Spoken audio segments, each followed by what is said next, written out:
हे राजन, अष्टम अध्याय में मैंने आपको ऋषियों की जिज्ञासा बताई। अब नवम अध्याय में मैं वो दिव्य कथा सुनाता हूँ जिसमें ब्रह्मा जी को स्वयं भगवान का साक्षात दर्शन हुआ और उन्होंने सृष्टि रचना का रहस्य जाना। वे आगे कहते हैं, जब ब्रह्मा जी कमल पर उत्पन्न हुए, उन्हें नहीं पता था कि वे कौन हैं, कहाँ से आए हैं और उनका कर्तव्य क्या है। उन्होंने चारों दिशाओं में देखा, अंधकार ही अंधकार था। वे कमल स्तंभ की जड़ खोजने लगे, परंतु अंत नहीं मिला। अंत में वे थक कर कमल पर लौट आए और समाधि में बैठ गए। उनके हृदय में एक ध्वनि गूंजी, तपः तपः, अर्थात तपस्या करो। ब्रह्मा ने हजारों दिव्य वर्षों तक तप किया। उनका मन निर्मल हुआ और तब एक प्रकाश प्रकट हुआ। उस प्रकाश में स्वयं भगवान विष्णु विराजमान थे।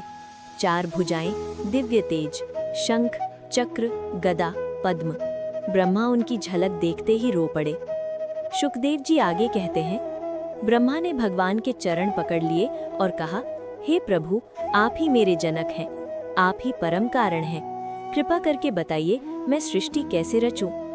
भगवान विष्णु ने अत्यंत करुणा से कहा, हे ब्रह्मन, मैं तुम्हें वो दिव्य ज्ञान देता हूँ जिससे तुम सृष्टि का निर्माण कर सको। ये जगत मेरी इच्छा से उत्पन्न होता है, मेरी शक्ति से चलता है और अंत में मुझ में ही लीन हो जाता है। फिर भगवान विष्णु ने ब्रह्मा जी को भागवत तत्व ज्ञान की शिक्षा दी। मैं ही परम सत्य हूँ, ये जगत मेरी माया से प्रकट है, जीव मेरा अंश है। ज्ञान के अभाव में वो बंध जाता है और भक्ति से मुक्त हो जाता है। सृष्टि, पालन और संहार तीनों मेरी शक्तियाँ हैं। फिर भगवान बोले, हे ब्रह्मन, जब तुम सृष्टि आरंभ करो तो मन में मेरा स्मरण रखना। मैं तुम्हारे हृदय में स्थित रहूंगा और समय समय पर प्रेरणा देता रहूंगा।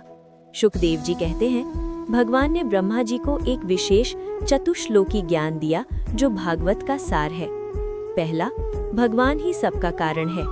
दूसरा, भगवान के बिना कुछ भी अस्तित्व में नहीं। तीसरा, जगत भगवान की लीला है। चौथा, जो भगवान को भजता है वही मुक्त होता है।